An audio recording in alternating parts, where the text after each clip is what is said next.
Greetings, everybody. You are listening to the Introspection Hour with Brian and Patrick. In today's episode, we want to talk about burnout. And this is something that I have been experiencing over the last couple of weeks now, where I feel like I am taking on way too many projects that I can handle. I'm just doing way too many things with my time when I feel like I suddenly don't have enough time for myself. Now, before we get into the topic of burnout, make sure you hit that like and subscribe button. And go ahead and click on the description link down below to make sure that you don't miss an episode. So, like I said, I've been dealing with a lot of burnout issues lately, and I realized that affects my overall mood, right? It may make sense. When you're dealing with a lot of stresses that are going on in your life, whether it's through work, side projects, or other things that you want to do for yourself, you just feel like there's just too much. Everything is overwhelming. Like in your cases, have you been experiencing that lately? Burnout comes because of many different things, right? And then, like, for me, it's either not enough time because the things that I want to complete really fast take a long time. Oh, I'm gonna hang a couple pictures. Should be pretty simple at home. Takes a really long time. Takes my day away. Then I can't do the other things that I was planning on to do. Then it just adds and adds and adds. And then, for me, I like my to-do list, and then my to-do list either stays the same or it keeps getting bigger, right? So it's really good to kind of understand when we say burnout. I'll read this kind of formal definition, but it's a state of emotional, physical, and mental exhaustion caused by excessive and prolonged stress. And I think for me, a lot of my burnout comes from prolonged stress, right? Yours is a little bit more excessive. Like mine is just things are dragging on, and that stresses me out and it annoys me and I reach a limit. Burnout is something that I think people experience very commonly, but they don't talk about it. It's a sign of weakness, right? It kind of means you can't handle the shit. Like you're complaining about all the stuff that you gotta do, or the size of your to-do list. And it's not only that, actually. Right? It's not only that. It's just the society that we're being developed today, where we're constantly reading in personal development books and self-help books on YouTube, all of these, influencers who are like hustling, or sorry, not influencers, but entrepreneurs who are waking up like 5 o'clock in the morning, they're getting their day started already, and they're already getting to work. And the culture, at least in the United States now, is that we have to hustle and bustle in order to make it. That's the message that's being portrayed out there, whether it's on Facebook, Reddit, social media. It's just you have to keep hustling. You know what I read the other day that just kind of disturbed me, and people have good intentions, but when they want to be overproductive or super productive, right? They schedule everything. And then I was reading through what this guy was scheduling. I'm like, oh, maybe there's something I'll learn here. The guy scheduled time with his wife. Like, I'm sorry, I gotta draw a line. When you're trying to be super productive and you gotta schedule time with your wife, like, what? Because you're busy and she's busy? Okay, maybe, but even then, is your relationship with the other person not important enough to take precedence over a dinner with a potential client, or who knows, whatever is going on, right? These people who seemingly have these like super productive days, day in and day out, it just annoyed me, man. Like, I don't understand. Like, I don't ever want to schedule time with my wife. I do schedule things that we need to do together during the day, right? Things that we need to accomplish, but not like quality relationship time. That seemed weird to me. I don't know. Like, what are your thoughts on that? Like scheduling time with your wife or your significant other because you think you need to be super productive, or you're so busy that if you don't schedule them, you'll never make time for them. Like, no, I totally get it. That's the dilemma that a lot of people are facing. And especially me, for example. That word productivity has become so ingrained in me because my ex-girlfriend was like that.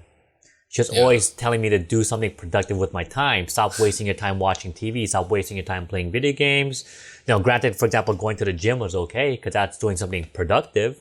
Sure. But because of her, Pat, I have basically created a productivity mindset for myself. And we've talked about this in our previous episodes before, related to things like just work-related issues, where if I'm not working, I feel like, what am I doing then? Right? Yeah. And I think that's where the problem lies for a lot of people. So going back to what you're saying regarding the scheduling with your wife, right? I know you probably don't do that. You probably do spend quality time. But let me ask you something. When you guys are spending time together, and this is not a scheduled Yeah. time, like what are you guys doing? It could just be like we're at a point where sometimes we're both exhausted, so we just want to be next to each other, and each person does their own thing. Some people have this like taboo that like, oh, two people watching their own shows on their own devices with their own headphones or whatever. My wife and I enjoy that sometimes. Other times we're literally talking about random stuff that we saw. Every now and then we poke each other and we're just kind of like, why do you do that thing that's so annoying? Why are you so interested in, I don't know, like I feel like I have very interesting things, but my wife thinks some of them pretty stupid. Sometimes we talk about nothing, but we talk about something, if that makes sense, right? Like, and that's only just because we're exhausted talking about life, talking about our daughter, talking about work. You know everything about the other person, but sometimes you just like being in a conversation with them. We just let the conversation flow. But Brian, there are times when all we need to do is look at the other person and be like, Netflix and YouTube? Yeah, okay. That's it. And we're totally happy. So Yeah, and I could see that being a problem for some people. Like, there's nothing wrong with Yeah. spending time with your partner. I mean, that's what relationships are for. That's what marriages are for.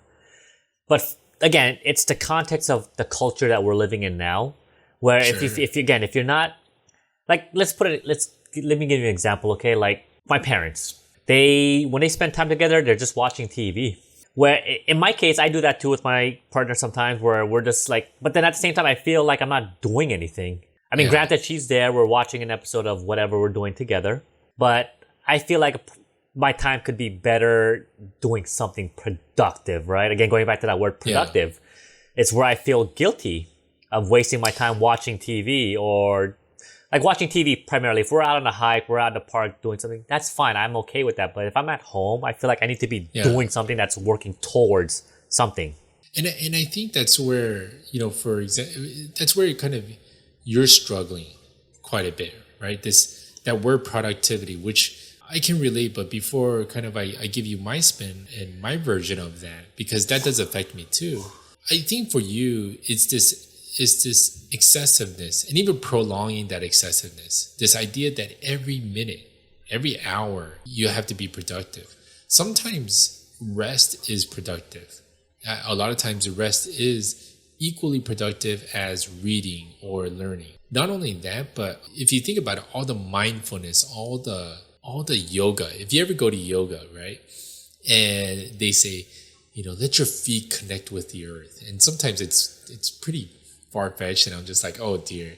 But sometimes literally it comes into my head and I'm like, yeah, that's right. I need to reconnect with the earth. I've been so far in my headspace. I'm less in, just grounded on earth. I do think burnout is caused by this, even productivity, the word of productivity being taken to the extreme, right? And right now in our culture, extremes get attention.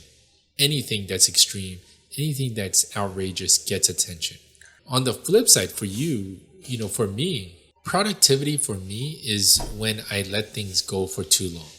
Things that I need to get done, things that I want to get done, things that I need time to research or do, home projects. I need time to research, what's a good material, how do I do it, watch the videos. That all takes time. Except when I layer in all the other things I gotta do, I run out of time. And then I gotta choose. Do I wanna learn about some DIY project, do-it-yourself project, or do I just wanna watch TV?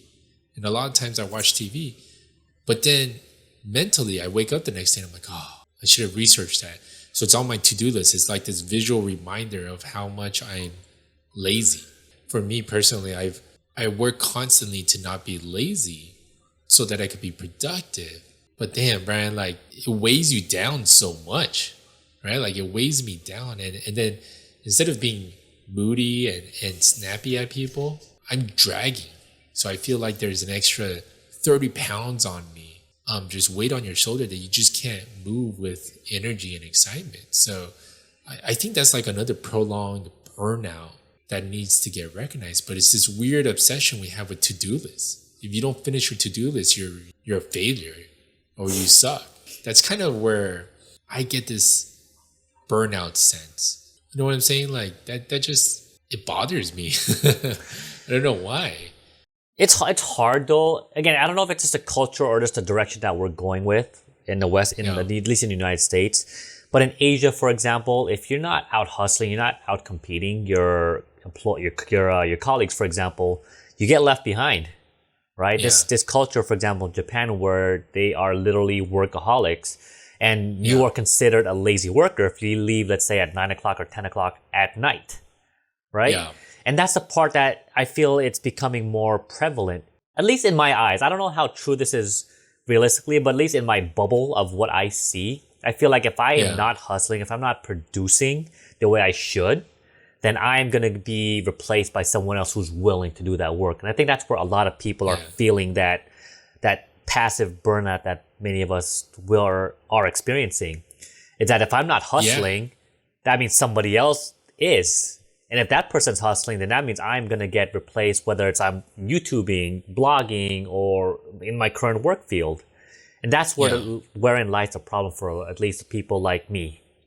And we can attribute like two big trends to productivity. One was in manufacturing and just focusing on that to get rid of waste, to get rid of, to improve manufacturing processes. But what that ended up doing was bringing on people who can do more with less or do things faster. And then you have robots coming in. So then there's this connection with what we see in the manufacturing industry that has kind of bled into our office life. In the office work, that's productivity. That word gets thrown around so much. We need to be productive. Like, let's have a productive meeting. You know, like that's another reason why I want to get rid of the word, Brian. I mean, geez, like I go into how many meetings? Yeah, we were doing this agenda so that we could have a very productive meeting. Like, come on, cut the BS, right? We spend half the meeting placating to some person's ego. The other thing with the rise of entrepreneurism, and I'll use Mark Cuban as an example, he has that mindset. But then again, Mark Cuban is a very human-centered person, I'll say, and even a human-centered entrepreneur and business owner and things like that for a lot of different reasons that I see him do. But he's also business, and he's also, you got to be out there killing it, working it, pounding the pavement, because if you're not, someone else is. Right? That's his mentality. That's his mindset. And here's the thing. I think in order to go against the grain of productivity but not feel so worthless, there needs to be something that comes back to like a human-centric approach. So what I mean by this, Brian, is that like productivity at the extreme removes the humanity that we live and we thrive on, that we need. So we think being productive is the most useful thing that we can do to contribute to society. But what it does is it removes our humanity. And it removes our humanity because you're focused not on the things that make you a better human, better person, but it has outputs that is for the gain of someone else, is for the purpose of someone else, or is for the purpose of materialistic things. I don't have a magic answer except to say I've been trying to remind myself like, man, I'm so stressed out about being unproductive, but I've spent 3 hours dancing, or like not 3 hours, like 20 minutes, but like 3 hours with my daughter. That's super productive. In this world, in this culture, I wasn't productive at all, right? Like there is no human-centered productivity. So spending time with your partner, husband and wife, and whatever you two find enjoyable, that's productive. We didn't learn anything. You're not supposed to. You're supposed to build and connect and have a relationship. You know, maybe that episode spurs a conversation and the two of you keep talking. Great, right? That's a productive use of just time. But the productivity output is that you're in a relationship and you're building a relationship, right? And you're keeping that connection alive. Do you get what I'm saying? Like, I feel like we're missing humanity when we focus just on productivity. I don't know. Am I full of shit? No, it makes total sense. Where, again, it's hard with what the current trend is of how people are seen these days, right? Yeah. This is just my bubble, but it makes sense when you have to be able to relate and connect again, and remind yourself that life is not about just working all the time. Life is not about just trying to make it big all the time. It's reminding yourself what you enjoy about life in the first place, right? We talk about finding that spark again. And I remember you brought up the whole yoga example of connecting with the earth. For me, I look forward to the weekend going on a hike because I feel like that is something that I need to de-stress myself. Yeah. When I'm outside in nature and I'm outside going on a hike, granted I'm also getting exercise, I feel a sense of relief and a sense of less stress within myself because there's something magnificently beautiful about making your way. I mean, this is as weird as it sounds. It's also a productivity standpoint where if the minute I start a hike, I have to get to the top or my destination. I can't just walk for a mile or two. I'm like, you know what? I'm done. Because that to me seems like a failure in and of itself. Yeah. And you could take it however it is you want. But for me, I have to make it to the top. Otherwise, I'm a quitter. And by feeling like a quitter, I feel like this is gonna reflect toward my work ethics as well. So you got to make it to the top. There's something magnificent about just making your way to the end destination. I mean, people always say that it's not the journey, it's not the destination, but it's the journey.